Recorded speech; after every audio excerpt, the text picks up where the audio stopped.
Hello, my name is Cheyenne and welcome back to another nail art tutorial. Today I'm going to be showing you how to create these abstract Christmas wreaths.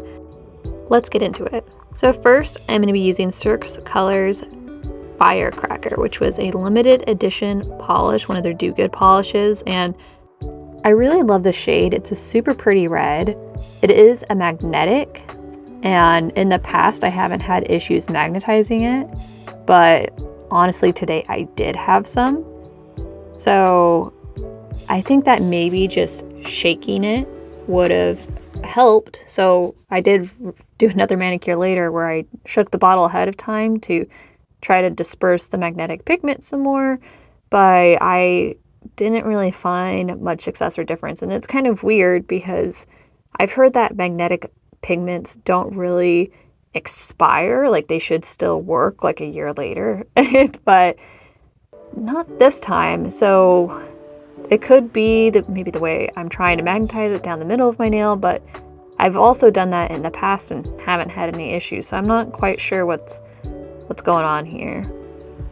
As you can see, I have done 2 coats of this polish just for good measure, but it is pretty opaque in just 1 coat. As you can see, I'm trying to magnetize it here, but the effect was just very subtle. I know I am complaining about the magnetic effect a little bit, but it is one of those beautiful reds that remind me of a manicure that Sailor Moon would have. Next, I'm grabbing Mooncat's My Bugs, My Bugs, My Bugs, which was part of their limited edition Nightmare Before Christmas collection that they did of Disney, which is super cool. And I love this polish because look, it glows in the dark. Unfortunately, it was really hard for me to capture that with video, so I only have a photo. So to start, I'm just going to be adding some lines around the edge of the nail to just give me a foundation to work with. I'm really glad that I picked up this polish during Mooncat's last lunar sale. I was debating between getting this and Plankton for quite a while. Plankton's another green of theirs, but I figured since this is glow in the dark, that's probably cooler. I definitely want to pick up some more glow in the dark nail polishes. I currently just have 2 in my collection, and I'm a little bummed out that it's only during Halloween that they seem to release glow in the dark nail polishes. I feel like we should have more throughout the year. I know Holo Taco had a clear coat glow in the dark polish that they released during this past fall, and I think I might try to snag that next year if they re-release it, as that seems super cool. Is it strange that I love staring at my hands now as I go to sleep? Anyways, once you're done painting an outline around the edge of your nail, which doesn't have to be perfect, you're going to start adding these little dabs of dots around the edges and then smoothing out where they meet that line. You don't want it to be super rough. And again, the outer line doesn't matter if it's like super smooth or not, because you're just going to go in and add these dots anyways. So it will kind of hide any wobbliness, and I think it's perfectly fine to have some wobbliness for this design. As I mentioned before, I'm calling this my abstract Christmas wreath look, and I kind of don't really like doing super on the nose Christmas designs.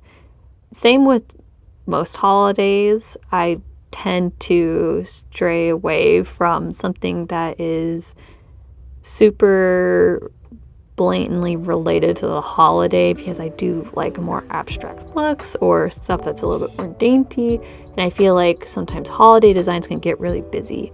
So this works for me. Let me know in the comments, do you like designs that are super on the nose for a holiday, or do you like something a little bit more subtle like me? You could probably make this design look more like a wreath by adding a bow and maybe some dots around the edge of the wreath like little berries, but I already spent a little over 3 hours working on this design. It is a little time consuming to do this on both hands, so I opted to not do that, and I wanted to keep things simple anyways, so this is what I did. You will need to be careful and be wary of adding too much polish to a single dot or wave, or else when you put your top coat on, it might get a little dragged and looked kind of weird. I did that with my first nail that I tried this design on, and I realized very quickly that I need to be a little bit less heavy-handed and learned from that mistake, and you don't have to now. Because my bugs is so opaque, I only had to touch it up a little bit to reach full opacity. I'm then going and adding my top coat to just seal everything in and help everything dry quicker. Plus, this will help make the look super glossy and shiny. So let me know what you think. I personally really like this design, and I thought this green and red together really reminded me of the Grinch, so I thought that was fun. I have a few more holiday designs to show you, so see you all in the next one. Bye!